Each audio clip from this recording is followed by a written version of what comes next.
नमस्कार, मी आहे तन्वी आणि तन्वीज बेक्सअपमध्ये सर्वांचं खूप खूप स्वागत आहे।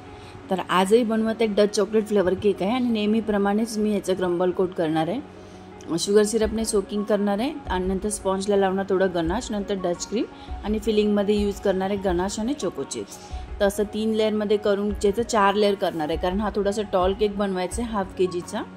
ह्या केकची ऑर्डर दिलेली होती एका मुलीने, तिच्या वडिलांसाठी सरप्राईज केक होता हा। तर तिने मला एक गुगलमधनं फोटो सर्च करून पाठवलेला होता, तसाच सेम केक बनवायचा होता, पण हा हाफ केजीचा होता। तिने फोटो पाठवलेला होता तो 1 केजीचा होता। तर मी सेम टू सेम केक बनवायचा ट्राय केलेला आहे। तुम्ही पूर्ण व्हिडिओ पाहिला तर तुम्हाला कळेल।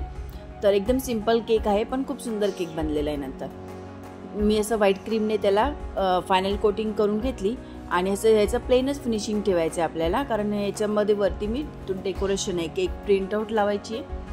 तर एका मुलीची आणि वडिलांची अशी प्रिंटआउट याची फादर अँड डॉटरची तीशी लावून घेतली कट करून। नंतर मी असं करून घेतलेल्या ब्राऊन क्रीमने झाडाचा शेप करून घेतला आणि रेड कलरच्या क्रीमने असे फ्लावर्स करून घेतलेत।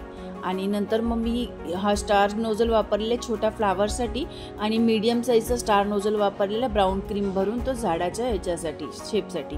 आणि हे पानांसाठी मी केलेलं आहे, पायपिंग बॅगला वी कट शेप केला आहे, पुढे ग्रीन कलरची क्रीम भरून आणि त्याने असे पानांचा शेप बनवलेला आहे। आणि नंतर मी पुन्हा ग्रीन कलरची क्रीम थोडी दुसऱ्या पायपिंग बॅगमध्ये घेऊन त्याला ग्रास नोझल लावून घेतला आणि असा केक बनवलेला आहे। तर आपला केक रेडी झालेला आहे। तुम्हाला कसा वाटला केक? तुम्हाला व्हिडिओ आवडला असेल तर माझ्या चॅनलला लाईक शेअर सबस्क्राईब करायला विसरू नका।